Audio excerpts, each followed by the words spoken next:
Mas, pô, qual que é a tua especialidade? O que você estuda mais? Eu estudo mais o Império. Por isso que esse ano também vai ser um ano muito forte para mim, para discutir, por exemplo, a gente vai ter agora 200 anos da nossa independência.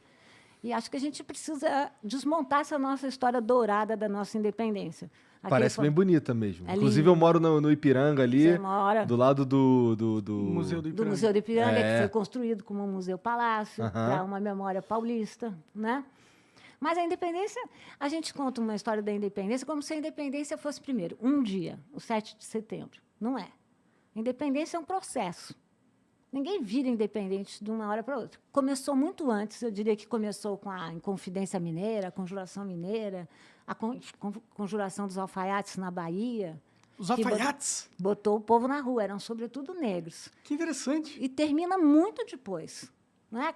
Depois da independência, não sei se vocês sabem, mas a nossa história é tão sudestina. Vou contar uma coisa para vocês. Essa ideia que a gente fala, o Brasil, não existia Brasil em 1822. Sobretudo, se você pensar que, primeiro, a capital do Brasil até 1763 era Salvador. Foi só nessa época que mudou para o Rio de Janeiro. Então, até então, a verdadeira capital ficava no Nordeste. Que mais? Existia um estado que se chamava Estado do Grão-Pará e Amazonas. Esse estado era totalmente diferente do sul do país. Eles negociavam diretamente com Lisboa. Então, quando o Rio de Janeiro faz a independência, essas províncias não querem saber do Rio de Janeiro. A gente não discute isso, a gente fala dessa lenda da Que independência. interessante. E o que aconteceu, por exemplo, no Piauí? Uma batalha, a Batalha de Genipapo, que foi uma batalha que foram 200 mortos. Até hoje, em Salvador, o que eles comemoram? Não a independência do 7 de setembro, mas o dia que Salvador, em 1825, aceita a independência. Maranhão, um monte de lutas contra o Rio de Janeiro e a favor dos portugueses. Então, a gente tem que parar com essa história, primeiro, muito sudestina. E também uma coisa que a gente também tem que pensar, que a nossa independência foi muito conservadora. Já repararam no tamanho do Brasil, comparado com a América Latina? É um gigante, né? Sim. Por que isso? Por quê? Então, Boa pergunta. boa pergunta, né? Até então, existiam 4 vice-reinados do Prata. E eram 4 vice-reinados espanhóis. Como as independências no resto da América Latina foram revoluções, o que aconteceu? Os países desmembraram e viraram 14 países. O que as elites brasileiras não queriam? Que o Brasil fosse desmembrado. O que mais que as elites brasileiras não queriam? Vocês podem imaginar. Eles não queriam uma revolução. Por que não? O que eles não queriam que mudasse? Sei lá, perdeu o poder? A escravidão, você está falando? Yes. Não queriam acabar com a escravidão. Tanto que vocês sabem qual foi o primeiro país... É prova agora, vamos ver se vocês vão passar ou não. Ficou nervoso, né, Monarca? Fudeu, também lembrando aqui memórias do passado. Qual foi a primeira nação que assumiu a independência do Brasil? Vai. Inglaterra? Espanha? Inglaterra, não. Quase acertou, foi a segunda. Espanha, não. Bem depois. É. Portugal, só em 1825, e a gente pagou caro pela nossa França? independência. Angola. Angola? E sabe que é Angola? Porque era o principal porto da onde vinha o perverso tráfico negreiro. Entendi. Então, você vê a importância. Eles não queriam mudar nada disso. Também não queriam mudar a propriedade agrária, o predomínio da propriedade agrária. O que aconteceu? Estoura uma revolução lá em Portugal, que se chamou de liberal, a Revolução Liberal do Porto, que era liberal para Portugal, mas para o Brasil queria recolonizar o Brasil. E as elites fazem o quê? Criam um símbolo para unificar. Quem seria o símbolo? Puta. Aí a gente entra num tópico que eu não sei nem chutar. Vai. Dom Pedro I. Yes. Olha lá, Monarca. Cara, eu sei chutar. Caralho, esse que é impressionante. Essa Você tá impressionado. A gente combinou isso tudo. Isso que ele não É tá uma sketch, é. Antes da gente gente conversar aqui, eu combinei tudo com o Monark, passei uma colinha para ele, você responde isso agora. Você estava demorando demais, estava criando esse É suspense. pra dar atenção. Não, mas é porque ele tava ali, entendeu? Ele é ator também, tem DRT e tudo. O suspense. Tá o indo suspense. bem, tá indo muito Obrigado, bem. obrigado. Por quê? Porque eles achavam que se um imperador, um príncipe, fizesse a independência, as outras províncias teriam mais chance de aceitar. Então, pensa só, o restante da América Latina viraram o quê? Repúblicas. E o Brasil virou um império. Preciso tomar uma água. Pegar uma... Agora vai. Nós viramos um império cercado de repúblicas por todos os lados. Isso não é estranho? Muito estranho, inclusive. Tanto que, quando a gente teve a nossa independência, obrigada, Nilma, todo mundo suspeitou. Que era aceitou fajuta, assim? Que era fajuta. Porque era, Porque, né? vê, a América, nessa época, era da doutrina Monroe. A América para os americanos era a América para a República. E o Brasil virou um império. Isso causou uma confusão. Por isso que demorou tanto para as pessoas aceitarem o império do Brasil. Entendi. Mas a gente não pensa nisso, né? Não, ninguém me falou isso. Eu nem inclusive. sabia que isso tudo É. tinha acontecido, pra ser sincero Aconteceu. assim com você. Outra coisa que eu vou provocar. Agora é minha vez de provocar. Vai. Quando vocês pensam em independência, vocês imaginam o quê? Independência, o quê? Independência do Brasil? Isso, 22. Vai ser agora, né? Bicentenário. O que eu penso? Putz, independência ou O morte? que eu você lembro imagina? disso. Independência ou morte? É. Ah, eu imagino... Alguma imagem? Uma imagem? Ah, eu imagino o que eu vi na escola, que é o cara no cavalo com a espadinha Exatamente. levantada, pá, uma galera assim com Exatamente. cara de besta. Meu Deus, o cara tá Oh, meu Deus, um cara no cavalo. Então, veja que interessante que é o nosso país. Isso que faz o historiador. A gente torna não familiar o que parece muito normal. A gente imagina a nossa nação a partir de um quadro. Esse quadro que você está lembrando é um quadro do Pedro Américo. O Pedro Américo era um dos protegidinhos do Pedro II. Essa tela foi uma encomenda do Pedro II para fazer homenagem ao seu pai, o Pedro I. Pai dele que foi quase que expulso do Brasil, porque impôs uma Constituição. Não sei se vocês sabem, mas a nossa primeira Constituição foi imposta. Ah, é? É uma beleza. Coisa Bom, linda. coisa linda. Vejam só, essa tela é encomendada, em 1888 ela fica pronta. Estão ligados, né? Quase final do Império. Aham. A tela é apresentada em Florença e fotografada. Ela chega no Brasil, ela tinha que entrar, estamos pertinho daqui, para o Museu do Ipiranga. Só que o Museu do Ipiranga não estava pronto. Então, essa tela ficou enrolada numa sala escura da Faculdade de Direito. Bom, vem o golpe da República. Não dava para abrir uma tela que era uma homenagem à monarquia, certo? A tela só é aberta muito depois. E aí, o que acontece? A gente passa a ver essa tela como se fosse uma tela republicana pela nossa liberdade, quando é uma tela monarquista. E mais ainda, vou falar mais coisas para desanimar vocês. Bom, Pedro I aparece lá montado num cavalo, certo? Errado. Reza a lenda que ele tava cagando.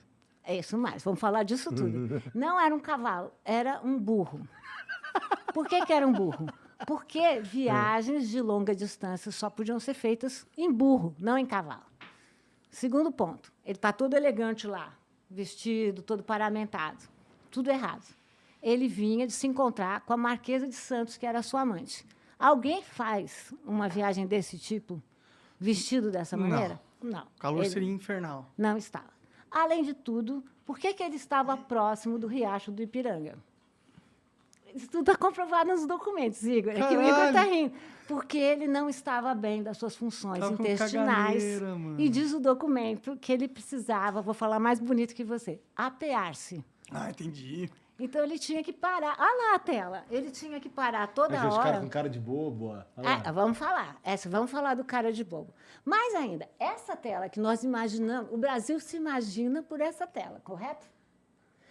Mas essa tela, por sua vez, é uma cópia de uma tela francesa, de um pintor chamado Meissonier, que faz uma homenagem Olha essa tela quem? aí. Qual é o nome dessa tela francesa? Meissonier. Que ele faz uma homenagem a quem? A Napoleão Bonaparte, que, Puta por sua merda. vez, foi o inimigo de Portugal. Veja que a Caralho, gente que imagina piada. o Brasil a partir de uma outra imaginação. Que tá? loucura. Agora, pergunto para outra coisa importante. Não tinha essa guarda toda. Nem Dom Pedro estava com aquele monte de gente e nem tinha tanta guarda dessa maneira. Tinha que fazer, porque senão ele teria dito independência ou morte para quem? Para os papagaios? Pode crer. Essa é a tela que nós nos baseamos. Entendi. Outra coisa que eu vou chocar vocês. Dá para voltar para aquela tela? Está vendo que é uma colina? Aham. Eu tenho uma série de documentos que provam que não era uma colina. Era um terreno bem plano.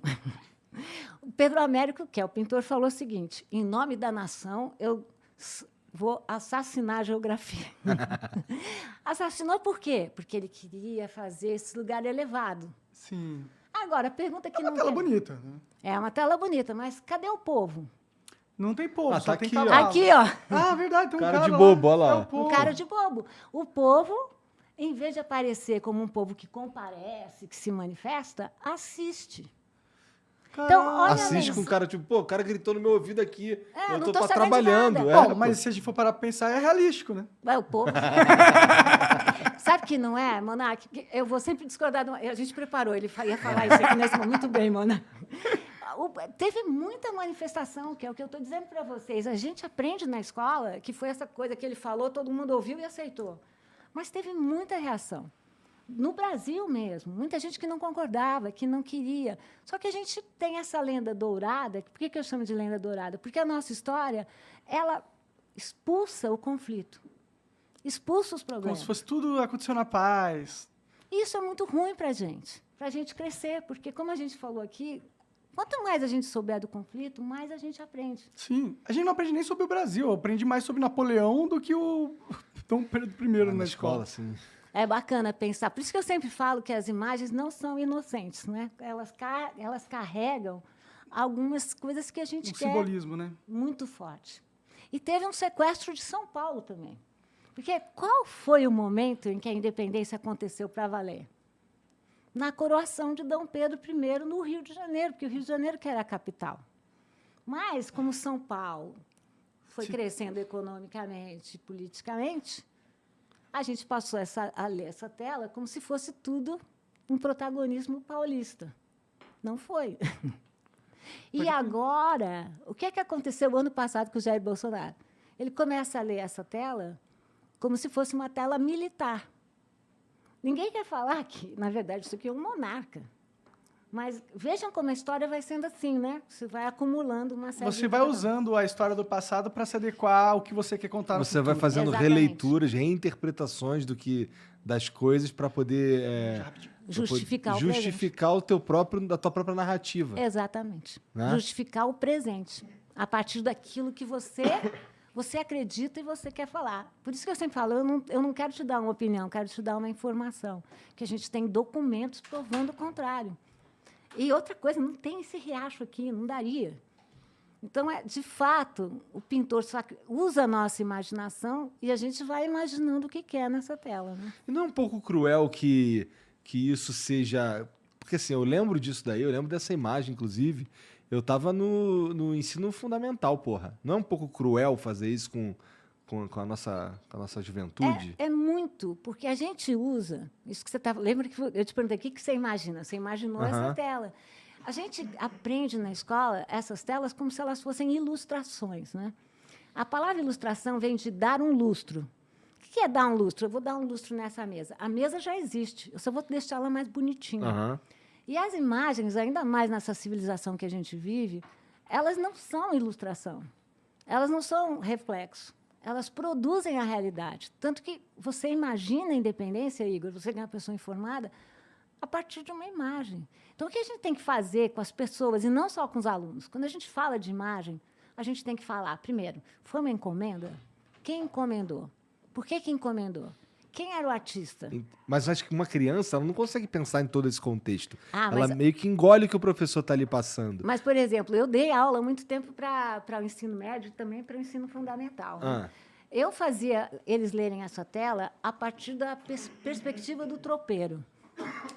Olha que interessante. Se você for olhar essa imagem, O tropeiro é muito fundamental, porque é o olhar dele que indica aonde a gente deve olhar. Dá uma olhada para o tropeiro. É. Você bate o olho lá, ele é o único que está no primeiro plano, junto com os cavalos, e o jeito que ele olha faz você olhar para lá. Só que eu peço para os alunos lerem a tela só pelo tropeiro. Não, Cara, se fosse eu ia incrível. imaginar um cara assim, absolutamente atônito. O cara tava trabalhando, alguém começou a gritar ali, ele tava passando aqui em paz, sei lá. Ele O que tava também não conduzindo a seria- boiada ali, o que ó. também não sei se seria muito possível, porque se esse cara trabalhando aqui e o imperador ali, tá ligado? Como é que dá? Como é que É. daria? Outra coisa, ele não teria visto, ele teria tomado uma surpresa. É. O Ele não imperador parece tá estar vindo. surpreso? Sei Ele lá. parece. E tem um outro problema aqui nessa tela que também ficou, porque vocês sabem que isso também é uma homenagem aos bandeirantes paulistas. Ah, E vocês sabem que os bandeirantes não passam por um bom momento agora. é verdade. Porque nessa época o bandeirante virou símbolo dos paulistas, porque ele era o cara que desbravava as nossas fronteiras e tudo Ouvi mais. falar bem dos bandeirantes a vida A inteira, vida inclusive. toda. E agora que você está ouvindo falar que os bandeirantes eram mercenários, É. eram apresadores violentos de indígenas escravizados, fugidos. Então, essa tela ela não funciona muito bem. Por isso que as pessoas releem, porque agora nem dos bandeirantes você pode falar. O problema não é das escolas, sabe? O que eu acho que durante muito tempo também, eu faço aqui o meia-culpa. A academia, que sabe dessas coisas todas, não chegava na escola. Por isso que a gente tem que chegar. Mas por que Por não isso que pode... eu acho legal vocês me chamarem aqui, Ah, claro. sabe? Porque a gente tem que falar para um público maior, né? E não é legal você perceber e falar, eu fui enganada, né? Eu aposto, quer dizer, eu posso ser, vocês vão falar, essa ela é convencida pra cacete, né? Mas eu aposto que vocês não vão mais ver essa tela da mesma maneira. Vai ser reinaugurada agora. Faz muito tempo que eu não vi essa tela. Eu tenho em memória dela, mas agora, com esses insights, é muito interessante olhar, né? É interessante que o cara que é o representante do povo, ele está conduzindo os gados, né? O representante do povo passa a boiada. Né? É. E o que me impressiona mais é essa coisa que a gente sempre põe nessas telas, né? Sei lá, pega uma outra tela que é bem conhecida no Brasil, aquela primeira missa, né, do Meirelles. Põe aí, Gizão. Põe aí a primeira missa. Essa é outra tela que quando a gente tem no livro didático, você olha a tela quando? No Brasil Colônia. Não pode olhar ela no Brasil Colônia, você tem que olhar no Brasil Império. Porque essa foi uma encomenda do imperador. E ele foi o imperador Pedro II que criou essa ideia que essa seria a nossa carteira de identidade. Então, ele pediu... Vejam que não está dando para ver, mas essa é uma tela vertical. E o mordomo do paço, que era a figura mais poderosa no Paço Imperial, falou, faça a floresta como uma catedral. O Brasil não tem catedrais, o Brasil não tem palácios, mas tem a melhor das florestas. Agora, se a gente olhar direito aí, essa também é uma cópia de uma outra tela. Tudo bem, é tudo cópia. Mas olha o centro. O centro está o quê? O centro tem um padre ali rezando uma missa, levantando um cálice em direção Tem um Então. baúzão de tesouro no centro também, né? Veja o que eles estão querendo falar. Cadê o... Ah, é, tem mesmo. É, boa. Veja que legal isso que a gente fala do nosso descobrimento. Como assim descobrimento, né? O Oswald de Andrade fala quando os portugueses descobriram o Brasil, os indígenas já tinham descoberto a felicidade. Você descobre uma coisa que não tem ninguém. O Brasil era densamente povoado. Tinha a mesma população, senão o monarca vai falar que eu estou manipulando dados, a mesma população da Península Ibérica na época. Que é quanto? A gente está aí na casa dos milhares. A região, né, que é essa região da fronteira, foi altamente dizimada. De novo, essa ideia pacífica. Alguns pesquisadores falam da morte no litoral, da ordem de 96%. Que Porra! os indígenas morriam de resfriado, batalha biológica, Sim. mas morriam por escravização. Agora, vamos olhar essa imagem de novo. Tudo pacífico. É. Tem guerra Parece nenhuma. todo mundo perfeitamente, convivendo perfeitamente. Perfeitamente. E olha de novo, está vendo o tropeiro onde está? São os indígenas agora. Tal. É. No centro, quem está? A igreja. Do lado dela, o Estado. Com muita grana. Grana que estão tirando do Brasil, certo? E, de novo, quem que está observando a cena sem interferir nela? O povo. O povo. Então, eu posso falar de várias telas, mas vocês vão cansar. Mas é sempre assim. O povo sempre é mostrado como passivo. só observando. É, Isso aí entra na cabeça da gente, né? sim. Mas hoje em dia o povo não é um pouco passivo também? Eu acho que, olha, tá bem mais. Eu acho que a sociedade civil brasileira nunca foi passiva. Os escravizados, por exemplo, desde que existiu escravidão, existiu quilombo. Existia quilombo do norte das Cachoeiras Bravas da Amazônia até o sul do Brasil. Existiu insurreição sempre. Por exemplo, essa insurreição dos malês, que eu falei, que termina o processo de independência, durante uma semana, os negros malês tomaram Salvador. E eram negros que escreviam, né, que escreviam num vocabulário que os senhores não entendiam, ficaram apavorados. Então, essa ideia também de passividade da sociedade brasileira, eu acho que também é muito criada. É criada um pouco para passar A boiada. a boiada. Essa é a nossa conclusão, né? Passar a boiada. Que é essa ideia de que... Porque é melhor você divulgar para as crianças e tudo mais, para os adolescentes, essa ideia de que tudo no Brasil foi natural. A monarquia foi um destino, o descobrimento foi um destino. Não foi. Foi um genocídio, né?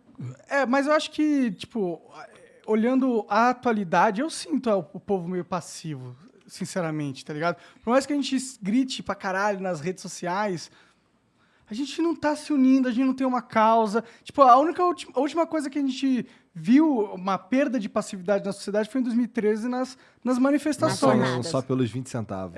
Isso ali foi uma perda de passividade da sociedade, mas aquilo foi tipo um lampejo, uma faísca de atividade, mas a maior parte do tempo a gente fica só votando e achando que vai mandar alguma coisa, mas sempre tomando no cu no final das Olha, contas. Monark, na história brasileira, muitas vezes a sociedade civil brasileira se manifestou e fez toda a diferença. Vou dar um exemplo que eu gosto muito de citar. Quando Getúlio Vargas se suicida, a sociedade civil, o golpe já ia acontecer lá. A sociedade civil brasileira adiou em 10 anos o golpe. Então, há vários momentos da história do Brasil em que a sociedade civil compareceu. Mas o que acontece com a nossa memória? A nossa memória é disciplinada por essa historiografia muito ordeira, muito arrumadinha, e a gente acaba se vendo assim. Mas eu acho que a sociedade civil brasileira já se manifestou em muito. Né? É que a gente se manifesta, mas nada muda, entendeu? Tipo, por mais que a gente tenha... a gente consegue ter o papel de resguardar para que não piore, entendeu? Eu sinto que o brasileiro não está tendo, nas últimas décadas, forças de fazer mudanças grandiosas assim no país. Parece que a gente consegue alguma coisinha ali, alguma coisinha aqui. Mas olha lá, talvez é porque eu sou de outra geração. Eu sou de uma geração... Eu vou mentir na minha idade. Eu não é que eu convivi com a ditadura militar, mas meus pais conviveram. A gente está entrando agora, as gerações novas não conviveram, não sabem o que é ditadura. Eu não sei o que é ditadura militar. Tipo, eu sei o que ali e tal, mas eu não sei exatamente na pele e tal. E a gente tem que contar. Mas o final da ditadura militar foi conseguido pela sociedade civil brasileira. E a sociedade civil brasileira se organizou e fez a Constituição Cidadã de 1988, que é uma Constituição sensacional. É uma Constituição generosa para com as minorias, é uma Constituição atenta para as diferenças no Brasil, é uma Constituição que lida com a educação, que é o nosso tema aqui. Apesar dela ter alguns problemas também. Tem vários problemas, Sim. Sobretudo a anistia militar.